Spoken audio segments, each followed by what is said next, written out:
विगमर राणा बालीशंकर। अच्छा एटा गोटे शीतलीकरण यंत्र है। इथि गला 15 दिन तले खरा बेले मुई कदेल रखी। कदेल बहुत सुंदर सप्ताहे धरिकी रहा। तापरे से कदेलटा तो खाई नहीं पार्लु, बतर होता बहुत सुंदर करी सेटा पाचिक हलदिया रंगर सुंदर करी सेटा है। आम भाविलु जे कदेलटा खराब हो जावा बोली, कला कला पड़ी जावा फिकी जावा बोली, किंतु पहला तो आम तरकारी खाइलु, तारपरे सुंदर करी ताको हलदिया रंगर बहुत सुंदर कदेलटा पाची रहा। पतला कदेल भी खाइलु एका संगे आपण मैंने ये शीतलीकरण यंत्र भितर कंचा कदलीटा को रखीदे बतर होता बेले परे परे पाचला कदली भी खाइबे बहुत सुंदर। सर आपने कितने दिन रखा था वो?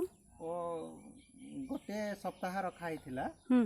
गोटे सप्ताह पर जहाँ किसी रहीगला से सब पाचीगला, पाचिलाटा आहुरी स्वाद और सुंदर है।